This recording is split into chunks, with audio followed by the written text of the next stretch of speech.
La casa de Armando Holguín Sarria. Ni la Corte Suprema ni la Fiscalía aún saben qué pasó con el cuadernillo que contenía los documentos enviados a los jueces regionales de Cali para que dictaran sentencia, luego de que Holguín Sarria renunció a su fuero constitucional como congresista. Holguín, luego de la acusación formal de la Sala Penal de la Corte Suprema por enriquecimiento ilícito derivado de narcotráfico, renunció a su fuero pocos días antes de ser llevado a juicio por los magistrados. La Corte explicó que no tiene copias del cuadernillo en el cual se encuentran las pruebas sobre las relaciones contables del exparlamentario Armando Holguín, pero aclaró que otro expediente del proceso 8000 que cursa en esa corporación se encuentra el mismo cuaderno y será recuperado para la investigación. Esta era la casa de Holguín Sarria, bajo el cargo de enriquecimiento ilícito por recibir, al parecer, dineros del cartel de Cali para su campaña al Congreso de la República. La casa contiene una caleta en un baño donde se accede por un foco de la luz, dos cajas fuertes y hoy en día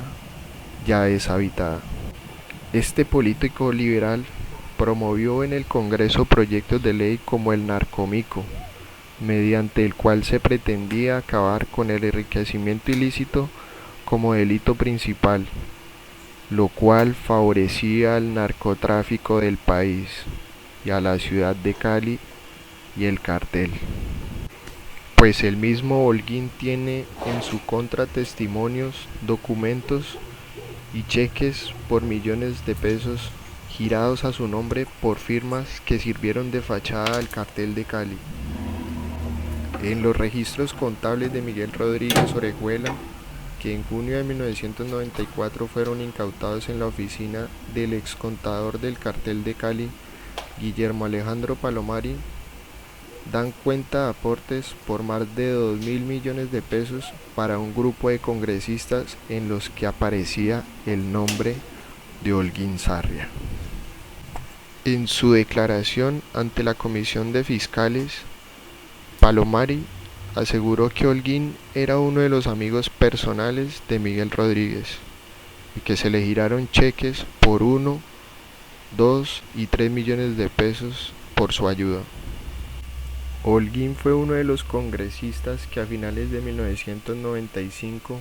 participaron y votaron en el llamado narcomico, que estuvo a punto de despenalizar el enriquecimiento ilícito, lo que hubiera dado al traste con las investigaciones a parlamentarios y demás personas vinculadas al proceso 8000. El político liberal fue demandado porque, al haber promovido la despenalización del delito de enriquecimiento ilícito, por lo cual era objeto de indagación preliminar, prácticamente dejaba sin piso la investigación en su contra, y era una forma de evadir la justicia. Armando Holguín es tal vez uno de los políticos más controvertidos del país y uno de los que más abiertamente ha luchado contra los dos grandes enemigos del narcotráfico, la extradición y la justicia sin rostro. Como constituyente, en 1991, banderó la idea de consagrar en la Carta Magna la no extradición. También hizo fuerza para que se aprobara una rebaja generalizada de penas que habría favorecido a varios narcotraficantes. Holguín forma parte de la lista de congresistas que votó a favor del llamado narcomico, una norma con la que se pretendió despenalizar el enriquecimiento ilícito, por lo que hubiera dado al traste con las investigaciones del llamado proceso 8000. La Fiscalía tiene como pruebas varios cheques girados a nombre del senador, que prueban que estuvo en varias ocasiones en Cali por cuenta del cartel. Incluso se habla que Holguín recibió bienes inmuebles de los hermanos Rodríguez Orejuela, jefes del cartel de Cali. Varios testigos lo señalan como amigo personal de los capos, pues Armando Holguín ingresó en una casa cárcel de 5 estrellas que se acondicionó al norte de Bogotá para hospedar a los detenidos ilustres. Armando Holguín se comenzó a morir el 8 de septiembre del 2014, cuando su hija Ana María no regresó del quirófano, donde le practicaban una cirugía de conducto hepático, que le generó un infarto fulminante en la flor de apenas los 30 años. Ese día no se murió su hija, con ella se murieron el gran amor de su vida, la razón de ser, su ayudante, su asistente, su apoyo en las investigaciones académicas y científicas. El 30 de diciembre del 2018, a las 2 de la madrugada, se le acabaron las fuerzas, no soportó más intervenciones médicas. Intervenciones médicas, eran muchos males que se le fueron juntando, desde las dolencias naturales cuando se pasaba de los 80 años, hasta los accidentes caseros, como una caída en el baño de su casa, que lo dejó durante un buen tiempo en silla de ruedas. Se fue un maestro del verbo y del saber, de la palabra, de los versos, del pensamiento, de la crítica, del derecho, de la filosofía, docente por excelencia,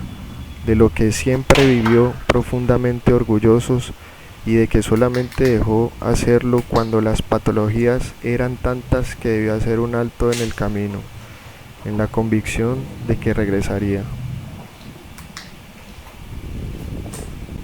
En su mente siempre estuvo el regreso a clases, a su amada universidad, la de siempre, la que llevaba pegada a la piel, la Universidad Santiago de Cali, que le ofreció su formación y a la que le entregó gran parte de su existencia y de su saber. Se ha ido como se van aquellos seres que pasaron por la vida, sembrando frutos y trazando huellas. Muchos son los frutos, representados en esos cientos, miles de estudiantes de la Facultad de Derecho que tuvieron el gusto de estar en sus clases, en las que por encima de la verificación de adquisición de conocimientos estaba la evaluación crítica, mediante el uso de la dialéctica, de lo estudiado. Por encima de todo, enseñaba a pensar, con muchas decepciones, pero con el orgullo de ver a muchos de sus estudiantes en la dirección de la sociedad por su capacidad intelectual. Las huellas están en su pensamiento plasmado en su obra. Se fue dejando una extensa producción bibliográfica en la que se conoce de su pensamiento crítico y de su enfoque racional de los fenómenos. Armando Holguín Sarria ha dejado el mundo físico y se perpetúa en los estudios que habrán de hacerse por muchos años en los libros sobre derecho penal, poesía, crítica literaria, filosofía, derecho internacional público, estudios de fronteras del país, su pensamiento liberal, en la mayor extensión de la palabra, plasmado en las actas del Congreso de la República, donde estuvo varios periodos legislativos, en sus intervenciones en la Asamblea Nacional Constituyente,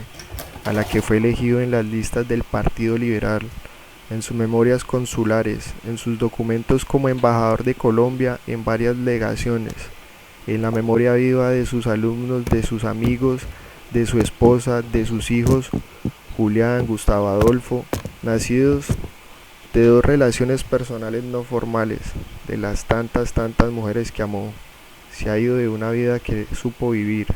porque la que tuvo se la gozó de principio a fin, y supo hacerlo con la generosidad del que todo lo da para volver a empezar mañana. Ya no habrá nuevos comienzos, de todos modos, los que tuvo se los gastó. En 1964 hizo parte de la primera promoción de abogados de la Universidad Santiago de Cali, en cuya única facultad inicial, la de Derecho, se hacía énfasis en lo penal. De inmediato se especializó en dicha área y luego se hizo magíster en Ciencias Penales y Criminología, en el instituto que para ello llegó a formar la misma universidad, del que luego fue su docente y posteriormente su director. Quedan sus obras, entre las que deben estudiarse algunas como Seis filósofos del siglo XX, el debate general en la Asamblea Nacional Constituyente del 91, Filosofía pagana y filosofía cristiana, España en el pensamiento hispanoamericano, las revoluciones inconclusas, la posmodernidad, los indígenas en la Constitución colombiana, límites de Colombia, no es como lo pintan, documentos de la extradición en Colombia, filosofía y ciencias modernas, el proceso constituyente de Colombia, la confesión en el derecho penal, entre otras. Sin lugar a dudas, una figura trascendente de la academia, la política, el derecho, la literatura en Colombia. La ausencia es de su presencia física. La huella queda para ser seguida por los amantes de la ciencia y el arte. Hasta luego, Armando Holguín. Tu casa está viva y hoy tuvimos un acercamiento con un orb que se nos reveló en la sala.